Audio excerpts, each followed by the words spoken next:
2-1. Haram. What is the problem? Haram, wallahi. 2-1. What is the problem? 2-1. That's it. No comments. Salah satu bentuk kekecewaan yang paling menonjol adalah aksi kreatif netizen di platform Google Maps, di mana mereka mengganti nama titik lokasi di wilayah Bahrain menjadi Mafia Bahrain ataupun AFC Mafia. Lebih dari 50 titik lokasi baru disematkan di Google Maps, yang menyoroti kemarahan netizen terhadap keputusan wasit asal Oman Ahmed Alkaf yang dianggap memihak Bahrain. Ulasan-ulasan pada peta tersebut tak hanya memberikan rating rendah, namun juga menyertakan komentar pedas terkait keputusan kontroversial Alkaf yang membiarkan pertandingan berlangsung hingga menit tambahan ke-99, melebihi batasan waktu normal. Selain itu, Federasi Sepak Bola Bahrain maupun Oman diretas oleh para hacker. Para petinggi Bahrain sampai melakukan himbauan kepada seluruh sepak bola Bahrain terkait peretasan akun mereka. Asosiasi Sepak Bola Bahrain mengumumkan akun sosial media mereka diretas. Hal ini terjadi usai laga kontroversial menghadapi Indonesia. Mereka sampai kewalahan dan menyebut akun-akun mereka mendapatkan serangan cyber dan kena hack. Pihaknya masih berupaya menangkal peretasan yang terjadi. Tak sampai di situ juga betapa gilanya para fans dan hacker akan segera melenyapkan akun Instagram Sepak Bola Bahrain dan situs federasi mereka. Bahkan serangan ini semakin membuat Bahrain panik tak karuan. Instagram mereka juga sudah dipadasi akibat serangan hacker. Akun para karyawan Asosiasi Sepak Bola Bahrain juga mendapatkan imbas dari peretasan ini. Begitu pula dengan beberapa layanan yang akhirnya mengalami gangguan. Lebih lanjut, akun Instagram Asosiasi Sepak Bola Bahrain juga mulai membatasi sejumlah komentar di beberapa unggahan mereka. Bahkan ada juga yang sampai menonaktifkannya. Hal itu sepertinya merupakan langkah dari Asosiasi Sepak Bola Bahrain untuk meredam amarah netizen. Akun sosial media dan situs web Asosiasi Sepak Bola Bahrain menjadi sasaran tindakan percobaan hacking berulang yang menyebabkan peretasan terhadap beberapa akun karyawan dan gangguan pada layanan. Bentuknya adalah peretasan terhadap sistem elektronik, situs web resmi, serta akun-akun staf dan pemain tim nasional. Tak hanya itu, beberapa akun sosial media seperti BFA juga terkena dampak dari peretasan ini. Beberapa upaya peretasan berhasil mengakses sejumlah akun. Ungkapnya sambil menyatakan bahwa departemennya sedang berupaya menangkal serangan-serangan tersebut. Sebenarnya serangan cyber ini merupakan bagian dari fenomena umum yang dialami oleh berbagai institusi di dunia. Melansir akun Instagram Bahrain FIFA, Senin 14 Oktober 2024, BFA telah memperketat kebijakan keamanan digital dengan menerapkan pembaruan perangkat lunak rutin dan peningkatan keamanan cyber untuk melindungi sistem mereka. Jika melihat dari komentar dan jejak digital yang ditinggalkan, serangan terhadap BFA diduga dilakukan oleh oknum netizen Indonesia. Meski sudah berlangsung pekan lalu, tampaknya pertandingan timnas Indonesia melawan Bahrain masih menyisakan sejumlah polemik. Terakhir, Asosiasi Sepak Bola Oman buka suara. Diberitakan sebelumnya, pertandingan babak kualifikasi Piala Dunia antara Indonesia vs Bahrain berakhir imbang dengan skor 2-2. Hasil itu menimbulkan kontroversi lantaran babak kedua selesai, padahal waktu sudah melebihi batasan yang telah ditentukan wasit. Wasit memutuskan memperpanjang waktu selama 6 menit, namun membiarkan Bahrain membobol gawang timnas di menit ke-99. Tak lama kemudian, ia meniupkan peluit panjang tanda pertandingan babak kedua berakhir. Hal ini otomatis menimbulkan banyak kata sumpah serapah oleh wasit. Setelah selesai pertandingan, Sintayong dan beberapa pemain pun ikut melancarkan protes. Belakangan, Asosiasi Sepak Bola Oman memberikan pernyataan atas serangan yang dilancarkan.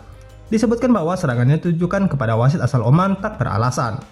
Asosiasi Sepak Bola Oman mengutuk dengan tegas serangan yang tidak beralasan dan penggunaan bahasa yang mengecam dan mengintimidasi terhadap wasit internasional Oman Ahmad Alkaf dan asistennya. Tulis pernyataan itu. Pernyataan itu juga menyebutkan adanya perilaku keluar konteks dari sejumlah penggemar dan pihak terkait berupa hinaan dan ancaman kepada sang wasit. Inilah yang memenuhi syarat mereka untuk menjadi wasit elit Asia. Lanjut pernyataan itu. Pihaknya pun meminta agar FIFA ikut bertanggung jawab atas ancaman dan tekanan yang diberikan kepada mereka. Selain itu diminta pula bentuk perlindungan dari FIFA agar memastikan keamanan dan keselamatan mereka. Skuad timnas Garuda sudah move on dari insiden di markas Bahrain. Saat ini, kemenangan timnas Indonesia di depan mata, yang telah dirampok oleh wasit Ahmed Alkaf. Wasit yang memberi tambahan waktu selama 6 menit. Justru, hingga menit ke-9 barulah ditiupkan peluit tanda berakhirnya pertandingan. Sintayong tak mau terlalu larut atas hasil itu. Ia ingin membenahi timnas Indonesia sendiri. Dirinya ingin skuad Indonesia bisa menjaga fokus sampai pertandingan berakhir.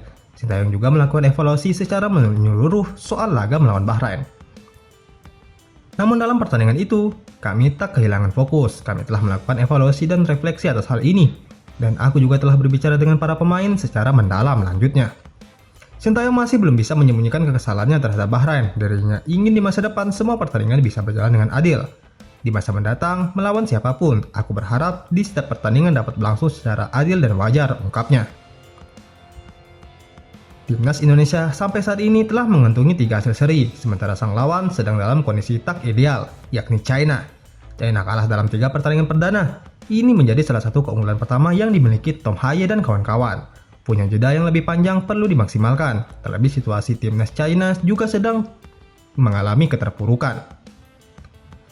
Barisan pemain diaspora di timnas Indonesia sudah terbiasa dengan iklim subtropis di Eropa. Selain itu China juga minor walaupun tampil di depan pendukungnya sendiri. Mereka tumbang 1-2 di tangan Arab Saudi pada bulan lalu meski menghadapi 10 pemain lawan.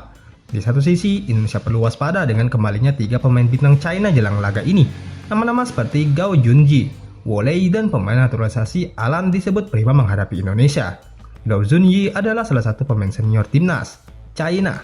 Bek kanan 29 tahun itu sudah membela tim senior sejak 2017 lalu. Kemudian Wolei juga adalah pemain veteran. Sejak debut pada 2010 lalu, sayap kanan 32 tahun itu sudah mencatatkan 99 caps dan 32 gol untuk timnas China. Alan pun menjadi salah satu bagian penting dari China. Terakhir, pemain naturalisasi dari Brazil juga sudah membukukan 13 laga dengan kontribusi 3 gol sejak debutnya pada 2021 silam. Timnas tak puas dengan keputusan wasit dan telah mengajukan surat protes resmi kepada AFC. Sementara netizen juga bergerak dalam melakukan report terhadap akun Instagram Ahmed Alkaf. Bahkan beberapa netizen membuat meme yang berisi ancaman terhadap ia. Aksi protes netizen Indonesia mendapatkan sorotan dari beberapa media Arab. Salah satu media Arab, Quora, menuliskan judul ketika sepak bola berubah menjadi ancaman berat dalam berita yang dipublikasikan. Gaung pertandingan Indonesia versus Bahrain di kualifikasi Piala Dunia Zona Asia masih menimbulkan kontroversi setelah kemarahan supporter Indonesia berkobar. Reaksi yang belum pernah terjadi ketika kelompok-kelompok fanatik dari masyarakat Indonesia mempublikasikan nomor telepon wasit itu, mengiriminya pesan-pesan untuk membunuhnya dan ancaman untuk menyihirnya, serta foto-foto yang seolah dipasang di jalan-jalan Jakarta yang menuntut penangkapannya, tulis Quora. Mereka juga menyoroti ancaman fans Indonesia kepada Ahmed Alkaf. Banyak penggemar Indonesia yang mengunggah media sosial foto wasit Oman, Ahmed Alkaf, di sebuah jalan Indonesia dengan judul "Buronan ini dicari, hidup atau mati", tulis Kairo 24. Media Arab lainnya juga menyoroti kemarahan atas fans Indonesia terhadap Ahmed Alkaf. Supporter Indonesia mengancam Ahmed Alkaf dicari mati atau hidup setelah skandal Bahrain, ungkapnya. Pertandingan timnas melawan Bahrain yang berakhir dengan skor 2-2 menyisakan kekecewaan mendalam. Skor imbang ini tak hanya dipandang sebagai hasil pertandingan biasa, namun dianggap sebagai bukti ketidakadilan dari keputusan wasit. Banyak yang merasa bahwa Indonesia dirugikan dalam laga tersebut, terutama terkait gol penyama kedudukan Bahrain. Akun resmi AFC Asian Cup milik AFC maupun FIFA mendapatkan banyak komentar protes. Gol Struijk dinilai luar biasa karena tendangannya yang pelan namun melengkung berhasil memperdaya kiper Bahrain. Sayangnya, meskipun membawa Indonesia unggul sementara, gol ini tak cukup untuk menghantarkan tim Garuda meraih kemenangan. Setelah pertandingan, netizen meluapkan kekecewaan mereka di berbagai platform sosial media. Menjadi sasaran protes, banyak komentar di bawah unggahan tersebut menyebut bahwa timnas Indonesia seharusnya menang, jika bukan karena keputusan wasit yang kontroversial.